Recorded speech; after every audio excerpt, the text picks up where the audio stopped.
Olá, gente, tudo bem? Tudo em ordem? Vamos continuando aqui a nossa leitura do Minha Formação do Joaquim Nabuco, que é um livro clássico. Eu já estava devendo essa leitura para mim faz muito tempo e eu resolvi tirar esse clássico, que está na internet, de domínio público, inclusive, aqui para o nosso canal. Enquanto eu vou lendo, vou refletindo também, junto com você. Então, é a primeira vez que eu vou lendo. Claro, esse capítulo em especial, e até porque comecei agora a fazer um novo jeito, comecei a pesquisar mais do livro antes de começar as leituras, então você vai ver que eu vou fazer algumas referências bastante importantes para a gente poder compreender o contexto do Joaquim Nabuco nesse período em especial, porque ele faz comparações que a gente não está acostumado, né?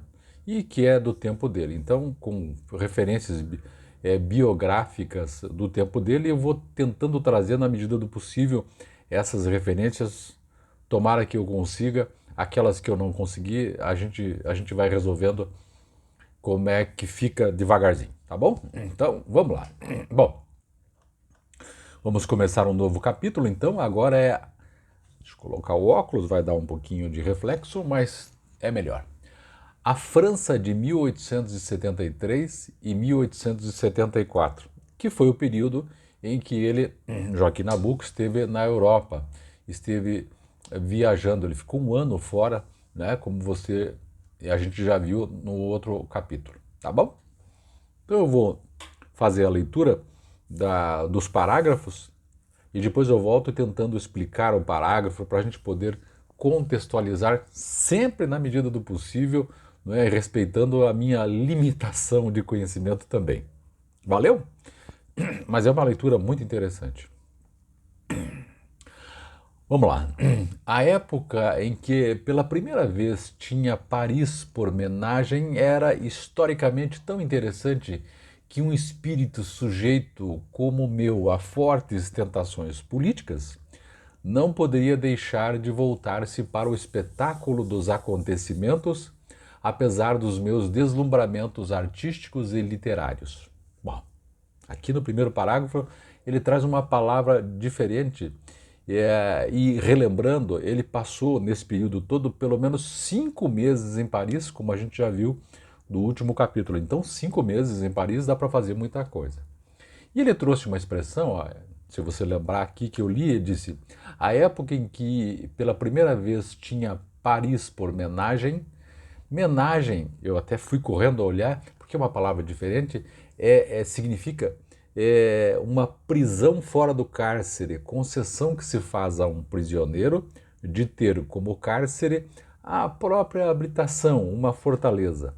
É como se fosse, digamos assim, fazendo uma comparação muito mal feita, evidentemente, como se fosse a prisão domiciliar. O sujeito não vai preso, mas em compensação tem que ficar recolhido em determinado lugar por ordem da autoridade judiciária. Então, ele abriu aqui dizendo que Paris tinha sido por ele, por 5 meses, a menagem dele. Obviamente estou falando em português, menagem.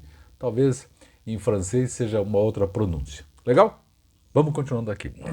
Até porque nesse período aqui você vai ver, no decorrer do capítulo, a França estava vivendo uma convulsão muito interessante do ponto de vista político, que hoje talvez esteja tranquilo em termos de França, pero no mucho, né? Mas na época estava muito mais. Vamos lá. Compreende-se, porém, que a atração contrária à política era ainda mais poderosa pela novidade, pelo esplendor das suas revelações contínuas, do que o próprio drama contemporâneo, isto é, o que estava por trás politicamente acontecendo era muito mais importante do que o próprio dia a dia de Paris, o dia a dia da França. No Rio de Janeiro ou em São Paulo, quem se alimente de política, quando a sensação de um grande acontecimento se apossa dele, não encontra nada em redor de si que a corrija ou lhe sirva de contrapeso. Felizmente, os acontecimentos raros são grandes. Para um jovem brasileiro, porém, que pela primeira vez chega a Paris, é quase impossível imaginar acontecimento que possa torná-lo indiferente ao maravilhoso que o surpreende a cada passo, ou sensação política que não fosse amortecida, dominada logo pela sensação de arte. Aqui a minha interpretação é a seguinte: ele faz aqui um contraponto, né, da França artística e de todos os componentes que a gente conhece que a França tem do ponto de vista artístico com o ponto de vista político, né? Que a gente é muito mais dominado, segundo o que ele disse, pela atração artística, é, literária, artística, visual, enfim, tudo isso nos chama muito mais atenção na França, embora ele, interessadíssimo em política, né? E a política, não a política partidária em si, mas aquela política maior que a gente imagina. Então ele foi lá com essa ideia e com essa visão também. Voltando aqui. Realmente, a luta entre o Duque de Broglie e Monsieur Thiers, o Teatro de Versalhes convertido em Assembleia Nacional, o Trianon dando suas salas para o Conselho de Guerra de Bazaine, atraíam-me e fui um dos mais ansiosos espectadores que assistiram naquela época os debates daquela Assembleia ou que participaram da emoção daquele grande processo militar, apesar de tudo pouco generoso. Vamos lá destacar alguns pontos aqui. Na época em que ele estava em França, você tinha dois grandes acontecimentos, né? Vamos lá, eu destaquei aqui esse Duque de Broglie, que era defensor da monarquia, e o Monsieur Thiers, que foi o segundo presidente eleito da França e o primeiro presidente da Terceira República Francesa. Terceira República, que é o regime republicano que vigorou na França entre 1870 e 1940, tendo sido o primeiro regime durável a se estabelecer no país desde 1789. Então, neste momento ali, havia uma guerra política pelo poder mesmo, porque nós estávamos agora, nesse momento, na França, vivendo uma república. Você sabe, 1789 teve a Revolução Francesa, e aí estourou-se uma série de problemas também, porque é natural, o poder não fica vazio, o poder fica ocupado, claro, né, o poder nunca fica vazio. E aí nós tivemos um período depois na França de monarquia, lembra-se de Napoleão Bonaparte e tudo mais, e aí começamos aqui república lá na França. E essas comparações de república com monarquia, que a gente vê o Joaquim Nabuco fazendo, sempre tem a ver esse momento histórico. Então por isso que a república não está bem fortalecida e óbvio, ele é alguém do tempo da monarquia, inclusive no Brasil. Legal? Então tem esse contraponto. Bem,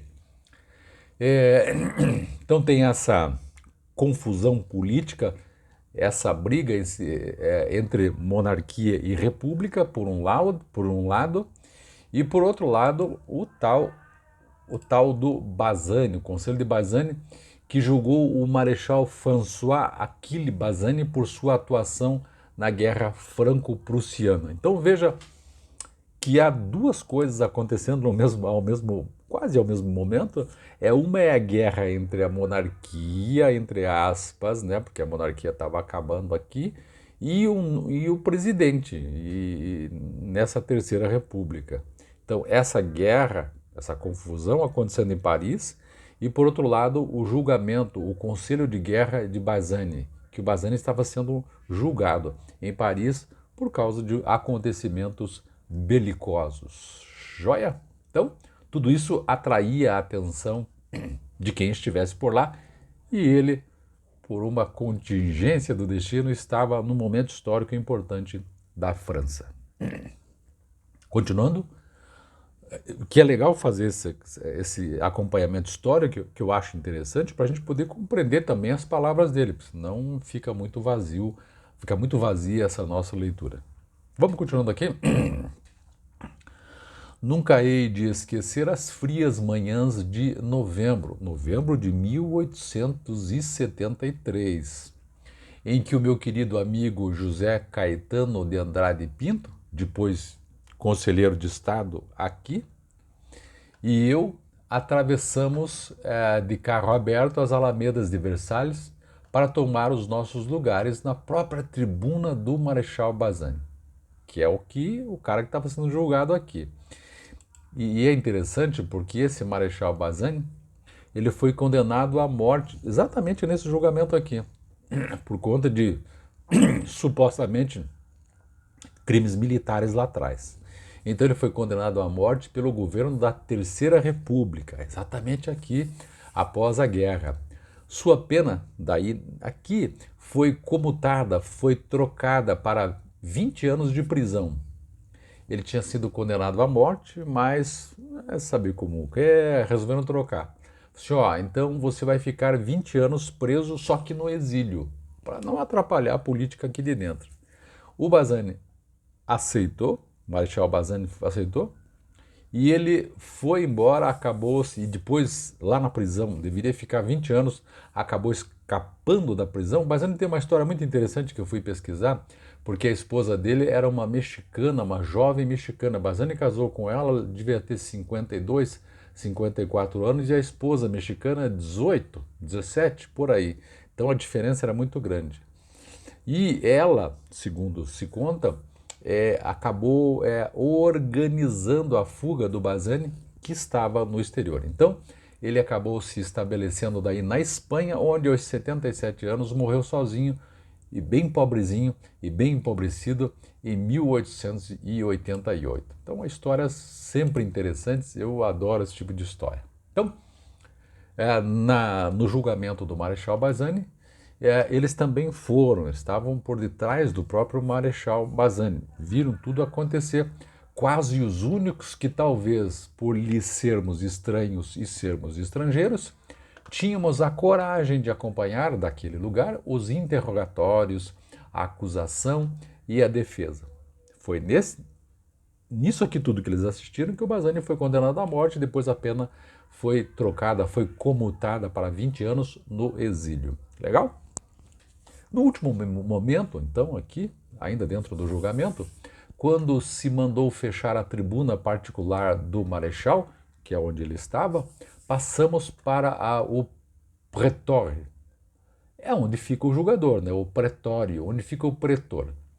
Que emoção a nossa quando o Duque d'Aumale, de pé, com todo o conselho que formava semicírculo em torno dele, né? Tipo uma ferradura, e esse Duque d'Aumale no centro, ele era um deputado na época, ele estava em pé nesse centro, que formava um semicírculo em torno dele, a fita vermelha da Legião de Honra passada sobre o grande uniforme, o chapéu de plumas na cabeça, como em um campo de batalha, na mão uma grande folha de papel sobre a qual se projetava o refletor de uma lâmpada sustentada por trás dele por um imponente vulto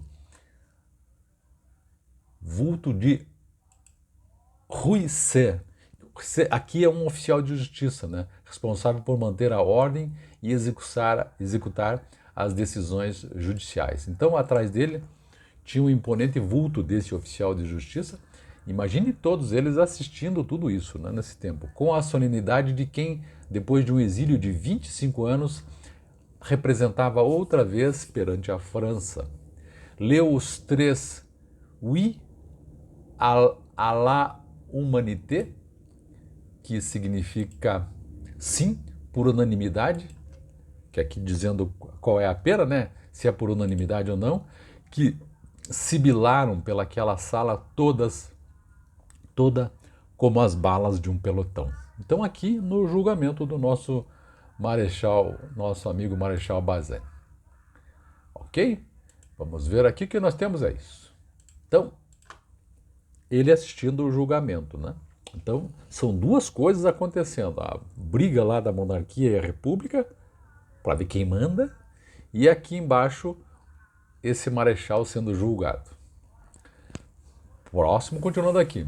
Também me hei de lembrar sempre da sessão da Assembleia Nacional em que se votou o septenato de Macron como medida provisória, dilatória, entre a restauração temporariamente impossibilitada por causa da bandeira branca e a república que não queriam proclamar. Ó, aqui esse Macron foi um militar e político francês que alcançou a patente de marechal e foi o presidente da França de 1873 até 1879, na Terceira República Francesa. Por isso que ele chamou aqui o septenato do Macron. São 7 anos que o Macron governou, excepcionalmente para tentar controlar ali as confusões, como medida provisória que se deu esses 7 anos para esse sujeito, Macron, como medida como medida provisória, dilatória, ele diz aqui, entre a restauração e o que é a restauração aqui? É o período histórico em que a monarquia foi restaurada na França após a queda de Napoleão Bonaparte, com a Casa de Bourbon no trono. Então até os Bourbon aqui mandaram na França, Bourbon, que tem ligações com a monarquia brasileira também. E a República, aliás, temporariamente impossibilitada por causa da bandeira branca. A bandeira branca era o símbolo da monarquia francesa dos Bourbon, contraposta à bandeira tricolor da Revolução Francesa, joia, e a República que não queriam proclamar. Então vai ser buchicho aí, né? Entre a República ali instalada e o Macron com 7 anos de poder, para poder dar uma segurada aqui, para não voltar à monarquia, a tal da restauração. E eles assistindo tudo isso também. Então, veja, é outro acontecimento político que ele está assistindo, né? Sobre o que vai rolar. Vai ser república? Vai ser monarquia? Tudo isso o Joaquim Nabuco e o seu amigo estavam assistindo. Vamos lá, vamos continuar aqui. Se nesses 7 anos do Macron, né, morresse o Conde de Chambord, este Conde de Chambord é o que governava na época, reinante ainda o Duque de Magenta, que é o título que o Macron recebeu como presidente da República Francesa. Quem sabe se o Conde de Paris, e o Conde de Paris aqui era o pretendente ao trono francês que tinha, pela linha orleanista, né, nomeadamente Filipe, Conde de Paris. Então, Orleans, né, Orleans e Bragança, né, já se lembra de alguma coisa que tem a ver com o Brasil. Então, quem sabe se esse conde não reuniria os votos dos chevaliers, que é um termo francês que designa uma unidade de cavalaria leve e da alta finança do centro-esquerda. Então, demonstrando que havia uma briga, porque o poder, para ser exercido, nunca vem assim de graça, né? Sempre tem uma guerra e ele traça essa guerra aqui de uma forma mais completa. Afianço a quem me lê que, depois de um discurso pronunciado pelo Duque de Broglie,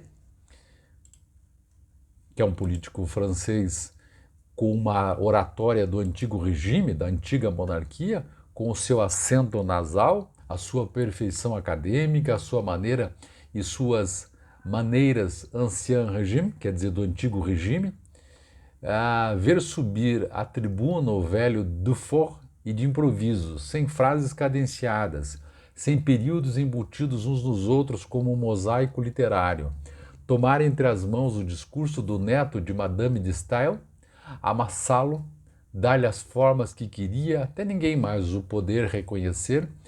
Assistir a um duelo desses, da elegância com eloquência, é um prazer que não se esquece mais.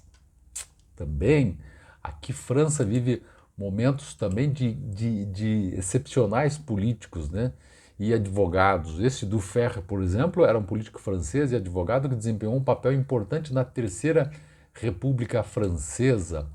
Madame de Staël, que ele cita, é uma escritora e intelectual francesa, quer dizer, a coisa estava bem encaminhada ali, né? E não ouvi Berryer. Esse Berryer é um advogado e político francês, também era um notável orador. E não ouvi Berryer. Ali, em Versalhes, eu encontrava ainda os restos da grande geração parlamentar que começou na Restauração e que trouxe as suas tradições, a sua escola de oratória para as câmaras de Luís Felipe. Tudo isso, não é preciso dizê-lo, me interessa no mais íntimo de mim mesmo, intelectualmente falando, mas um simples relance sobre quaisquer páginas do meu diário dessa época basta para mostrar quanto o meu interesse se dividia e o meu espírito era solicitado em direções contrárias por sensações quase do mesmo valor. Ele levou uma sorte danada, né? Não sei se ele planejou bem isso, mas justamente a França estava vivendo talvez uma nova Revolução Francesa, né? Politicamente. Aqui, quando daí sim ajeitou-se a República e ela veio até 1900 e alguma coisa também. Vamos lá.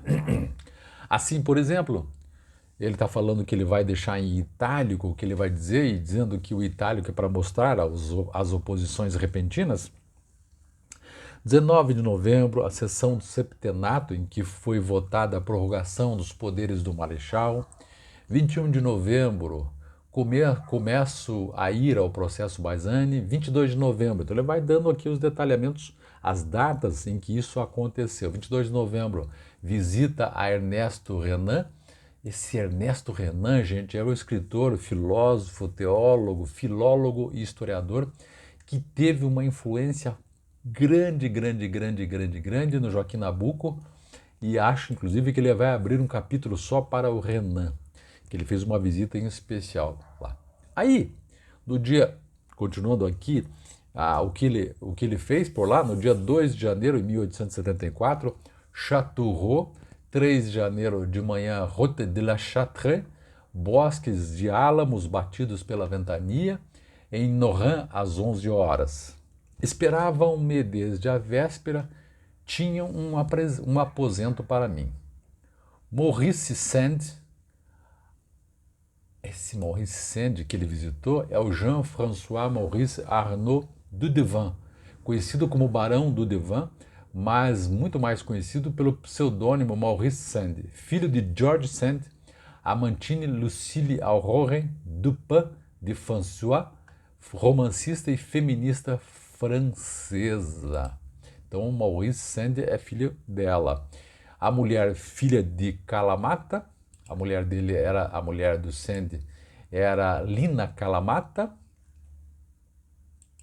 que foi filha de um pintor e gravador também, só que italiano. Então ele fazendo visitas ilustres e importantes aos amigos e também grandes artistas. Daí, essa dupla fazem-me almoçar. Ao meio-dia vem George Sand. Né? Conversamos até às 3 horas. Pediu-me para ficar algum tempo em Nohant. Falamos de Renan, da Gioconda, do teatro, de Bressan, do imperador, que ela não viu. 4 de janeiro, Orleans. Orleans é uma pequena cidadezinha e inclusive Nova Orleans é em homenagem a essa cidade francesa, Orleans. Catedral, Casa de Jeanne d'Arc, Agnès Sorel, Château de Chambord, escadaria de pedra a double rampe, os FF e as salamandras de Francisco, o Brugeot Gentilhomme e 1670. Depois, Saint-Femme, Varier, Château de Blois, quarto de Henrique II, tudo fazendo visita. Escada exterior espiral, Renascença Francesa. 10 de janeiro, visita Monsieur Thiers. Thiers, presidente, que havia sido presidente aqui, ó, né? Foi presidente, você sabe, eu já li aqui atrás, figura política importante da França também na época. Você vê como ele é bem enfronhado nesse meio, né? Ele conhece políticos, artistas. O Brasil talvez pudesse aproveitar muito mais do Joaquim Nabucco, né, e das influências que ele tinha e que ele exercia também. Mas vamos continuando aqui. Talvez o dia em que viram pela primeira vez a Vênus de Milo, que é a estátua da Grécia Antiga, né? Ou a Gioconda, a famosa Gioconda, a pintura, tenha passado indiferente para muitos que notaram as suas menores impressões políticas. Eu, porém, não poderia sequer lembrar-me de que fora político diante do mármore dos mármores, ou do colorido que se esvai e de um traço que se apaga de Leonardo da Vinci, né? Na própria política, eu me achava dividido pela mais positiva dualidade que se pudesse dar, de sentimento, de temperamento, de razão. Eu era um tão exaltado partidário de Thiers como qualquer republicano francês. Veja que aqui ele tem uns pendores republicanos, embora ele, na origem, tenha tido, e vivia no Brasil nessa época, no segundo reinado, tinha tido uma influência muito grande da monarquia, né? Pela imaginação histórica e estética, era, porém, legitimista. Isto é, perante o artista imperfeito e incompleto que há em mim, a figura do Conde de Chambord, que foi rei da França, né, numa época, reduzia de Thiers, que foi presidente da França, a proporções moralmente insignificantes. Quando em um mesmo homem há um lírico e um político, a lenda tem para ele uma projeção 2 vezes maior que a da história. Está fazendo uma referência à monarquia, ao Conde de Chambord, em relação a Thiers, presidente, dizendo que o Chambord tinha muito mais, tem muito mais valor histórico para ele, e óbvio, né, porque a monarquia carrega todo um peso, né? Tem até um quê psicológico nessa análise, não é? Você pegar um rei e pegar um presidente que o tempo passa, troca, é diferente de um rei, de um monarca. Acho que essa, do ponto de vista psicológico, exerce muito mais influência do rei nas pessoas. Vamos continuar aqui. Nesse espaço de tempo a que me refiro, a República estava ainda em questão em França. Estava meio, né, ruim das pernas, como a gente diz.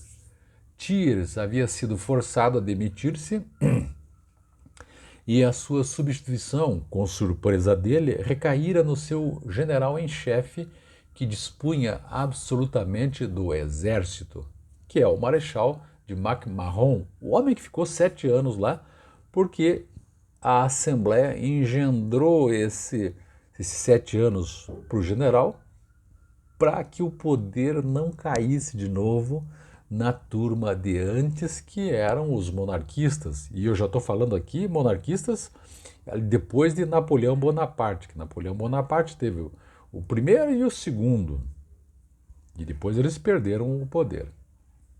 Então, vivia-se essa época aqui. A reconciliação do Conde de Paris com o chefe da Casa de França tinha se efetuado em Frosdorf em 5 de agosto. Os cavalos para a entrada solene do rei em Paris estavam sendo negociados, quando o ministério recuou, sentindo-se sem forças para impor aos soldados a bandeira branca. A restauração, que é a volta da monarquia, pode-se dizer, tinha abortado. Mas, de um momento para outro, Henrique V, que foi rei da Inglaterra, podia inspirar-se no precedente de Henrique IV e aceitar a bandeira da Revolução. Ainda há pouco, o general Dubarral, que era o ministro da guerra do Duque de Broglie, confessou que, se o Conde de Chambord tivesse querido, não era o septenato, era sim a monarquia que teria sido aclamada. Veja que momento histórico importante da França, aqui, onde a Assembleia deu um mandato diferentão de 7 anos para o Marechal aqui, né? Aliás, para o MacMahon, para não cair na mão da monarquia. Veja que interessante, né? Veja que interessante. O marechal, escreve ele, estava convencido de que o príncipe cedera a uma consideração patriótica, ao receio de atrair sobre o seu país a animosidade e até as armas da Alemanha. Os alemães aqui estavam de olho no que acontecia em França.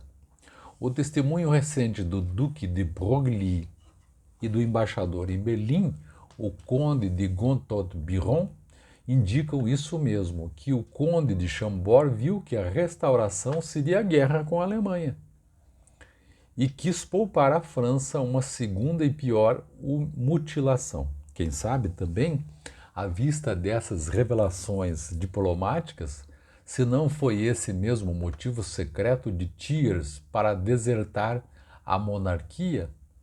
Isto é, será que esse papo dos alemães não foi tão forte a ponto de também Thiers tentar atacar a monarquia? E mais, dentro da França a monarquia perdeu sentido, perdeu valor, perdeu a força, né? Por circunstâncias externas. Quem viu o velho estadista empenhar-se na consolidação da República com todo o seu prestígio e o seu poder de persuasão, desde que levantara a França dos campos de batalha onde jazia ferida e a retirada do poder da Comuna de Paris ainda em chamas, pode pensar que não se dá toda essa dedicação a uma causa que não se tenha intimamente a peito. A verdade é que, se Thiers tivesse empregado em restaurar a monarquia, a metade do esforço e do trabalho que empregou em consolidar a República, a realeza provavelmente teria sido proclamada, talvez ainda em Bordeaux. Durante muito tempo ele se manteve fiel, como fiel da balança entre os partidos. Não se pode ler sem emoção esses seus discursos de 1871, quando ele se vê entre os dois lados da Assembleia e inventa distinções para impedir que eles se tratem como inimigos diante do invasor estrangeiro, todas essas distinções sutis, como entre constituir, organizar, entre renunciar e reservar o poder constituinte. E veja que a importância do político nesse momento, não do político partidário, mas daquele político com uma visão um pouco mais alargada. Ele estava dizendo que Thiers fez esse trabalho para tentar agregar a monarquia à república, a fim de que, de repente, também a Alemanha não fizesse qualquer coisa para a França. Então, esses movimentos políticos que a gente às vezes não conhece e que são feitos, às vezes, no parlamento, inclusive no brasileiro,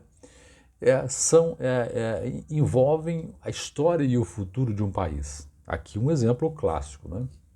Talvez, eu vou deixar sempre nessa condicionante aqui, se talvez lá atrás, quando instaurou-se aqui essa nossa república de agora, né, que já teve várias etapas, quando José Sarney, que era vice de Tancredo Neves, e Tancredo morreu antes de tomar posse, aí o Ulisses Guimarães e uma série de pessoas fizeram uma congregação, a história ainda vai nos contar melhor isso, tipo isso aqui que eu estou lendo, para deixar José Sarney, porque nós estamos vivendo um momento delicado politicamente, historicamente também, saindo da ditadura militar, né? Ali, então era um momento difícil que a democracia não podia sofrer muitos solavancos. Quem sabe ali, historicamente para nós, tenha sido mais ou menos parecida, guardadas as proporções, com essa história que eu estou lendo aqui, desse momento da França. Vamos voltar aqui de novo? Elucubrações. Ele está dizendo, era como político francamente thierista, o de Thiers, né? Isto é, em França, de fato, republicano. Isso não quer dizer, porém, que me sentisse republicano de princípio. Pelo contrário, a Terceira República em França foi fundada por monarquistas. Muito esquisito, né? Mas era a realidade. Foi uma transação de estadistas monárquicos, como Thiers, Dufour, Remusat, Leoncey, Casimir Perier, Waddington e todo o centro-esquerda, né? O pessoal do centro-esquerda, tipo o PSDB para nós aqui. Vamos voltar. Soa como um paradoxo, escreveu com admirável lucidez um dos hábeis redatores do Quarterly Review, que era um jornal literário da época e político também. Isso em 1890. Escreveu que, mas não é por isso menos exato que a principal barreira diante de uma restauração monárquica em França é o crescente conservantismo que foi sempre inerente ao caráter francês, ao meio de todas as ebulições do sentimento excitado. O povo sabe que uma mudança na forma de governo só poderia ser realizada por meio de uma revolução, como resultado de uma guerra, e recua diante da perspectiva de uma ou outra eventualidade, preferindo aceitar o presente estado de coisas, ainda que este não lhe desperte entusiasmo. Então, às vezes, ele está colocando o povo aqui pela primeira vez, né? Essa sensação popular de que essas trocas podem dar numa certa guerra, podem mexer muito com o Estado, neste caso aqui francês, aí o povo, segundo ele, e segundo o que se escreveu naquele jornal literário, que eu falei o nome, o Quarterly Review, o povo recuou e disse, vamos manter assim, vamos ficar com a República. Claro, isso aqui é um pensamento, né, de alguém que escreveu. Não significa que tenha havido isso. Até porque eu, particularmente, acho que o povo, vamos falar a verdade, no frigir dos ovos, tem muito pouco a ver com esses movimentos e que, felizmente ou infelizmente, poucas pessoas participam desse movimento, e aí volta aquilo que eu disse do Brasil também, onde umas poucas cabeças coroadas, políticos mesmo, percebem que a coisa pode ruir, né? E aí decidem por um lado. E depois a história é que vai julgar também. E é para isso que existem políticos, vamos falar a verdade também, né? Porque se o povo for sendo consultado, o povo coloca os políticos para exatamente tomar essas atitudes. Voltando, continuando aqui. Esse espírito conservador da França, inimigo das mudanças bruscas, mesmo para melhorar, é bem caracterizado por esta anedota, como a contou há anos um correspondente do Times. Durante as barricadas de junho, quando se ouvia o canhão nas ruas de Paris, mandaram uma companhia guardar o Ministério de Estrangeiros. Essa é a anedota. Mandaram então uma companhia guardar o Ministério dos Estrangeiros, tipo o Ministério das Relações Exteriores. O oficial que a comandava, de espada desembainhada, entrou na secretaria, parou à porta de uma das salas, vendo que os empregados continuavam tranquilamente em suas mesas de trabalho, como se nada tivesse acontecendo. Aí o cara, né, lá na Revolução, as barricadas de junho, aí, vendo esse militar com a espada em punho na porta, o diretor levanta-se com uma porção de papéis na mão, prontos para a assinatura do ministro, aproxima-se do militar e, inclinando-se, pergunta-lhe com a maior deferência e naturalidade: é ao novo governo que tenho a honra de dirigir-me? Essa era a anedota que se contava do espírito conservador da França. Quer dizer, tá tudo bem. O chefe ali disse, o senhor aí representa o novo governo? É o novo governo que tenho a honra de dirigir-me? Continuando aqui. Era esse conservantismo que, pelo órgão principalmente de Thiers, fundava então a Terceira República. Que vamos passar pano, não tem problema nenhum, não é? que é meio, às vezes, que as pessoas dizem que é o espírito do brasileiro, né? Olha aqui, ó, acontecendo aqui na França, e eles dizendo que, tranquilo, é um povo que é conservador. O mesmo que não deixou ainda divorciar-se dela o espírito da burguesia liberal, ou que se poderia chamar de centre-gauche, quer dizer, a centro-esquerda. E nenhum analista negará que a quinta essência desse conservatismo fosse monárquica, mais sinceramente monárquica do que o espírito de Fronde das Couturiers restauradoras. Quer dizer, que existia um espírito monárquico neles, no francês, de modo a dizer, não vamos fazer guerra, vamos organizar aqui para que tudo saia bem. Essa primeira grande escola estrangeira em que aprendi não me podia fazer republicano de sentimento, como não fez republicano de sentimento a nenhum de seus fundadores, como não fez nem faz republicanos aos liberais e conservadores ingleses ou às testas coroadas da Europa que, sem má vontade à França, preferem a república à realeza ou ao império. Como não faz republicano ao Papa, que protege poderosamente o atual sistema francês.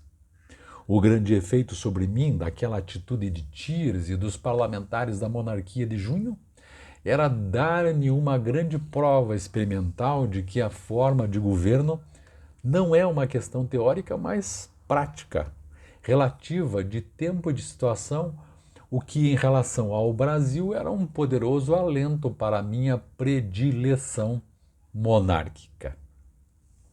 Então ele estava dizendo que, embora a predileção monárquica dele aqui no Brasil, a visão dele da França era presidencialista, porque talvez o presidencialismo da França tenha sido promovido por monarquistas.